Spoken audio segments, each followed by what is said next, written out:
Bonjour et bienvenue à toi dans cette nouvelle vidéo consacrée au droit des contrats. Aujourd'hui, nous allons étudier ensemble la force obligatoire du contrat. Pour ce faire, nous verrons dans un premier temps le principe de la force obligatoire du contrat, puis l'extension légale, l'effet à l'égard des parties, l'effet à l'égard du juge, l'exception, c'est-à-dire l'imprévision dans ce cas-là, et nous terminerons cette vidéo par un cours QCM issu du manuel 1000 QCM en droit des obligations.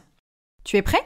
Alors c'est parti. Pour continuer tes révisions en droit, abonne-toi à ma chaîne YouTube et retrouve-moi aussi sur Instagram et LinkedIn. Et si tu veux progresser encore plus vite, révise avec la collection 1000 QCM sur libredroit.fr. Tout d'abord, le principe de la force obligatoire du contrat. Tu peux noter qu'il y a deux articles qui consacrent ce principe. L'article 1103 du Code civil et l'article 1193 du Code civil. Tu peux noter que le contrat oblige les parties. C'est ça la force obligatoire du contrat. Les parties peuvent modifier ou encore révoquer le contrat dans deux cas.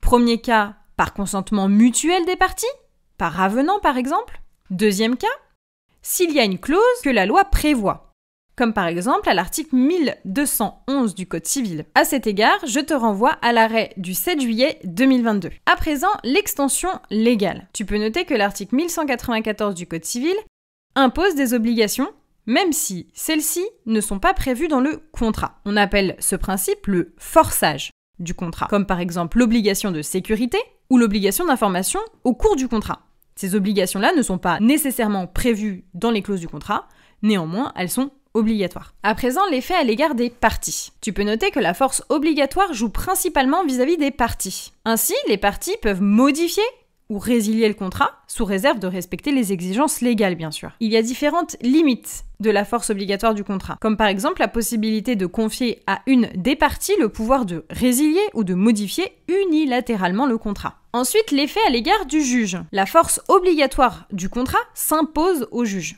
Il y a bien sûr des petites limites à ce principe. Le juge peut réduire une obligation dite excessive, il peut réduire une clause excessive, et il peut modérer une clause pénale, par exemple. Enfin, l'exception d'imprévision. Tu peux noter que ce thème fera l'objet d'une vidéo à part entière. En fait, l'imprévision vient limiter le champ de la force obligatoire du contrat. Il s'agit finalement d'une situation dans laquelle une partie se verra autorisée à ne pas exécuter le contrat. Ce principe est régi à l'article 1195 du Code civil. À présent, je te propose de tester tes connaissances à travers un cours QCM issu du manuel 1000 QCM en droit des obligations.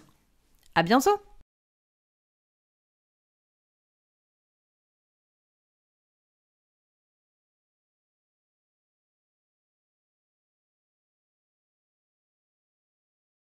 Si cette vidéo t'a plu, pense à la liker et à t'abonner. Et pour continuer tes révisions, va voir la collection 1000 QCM dans ma librairie numérique libredroit.fr.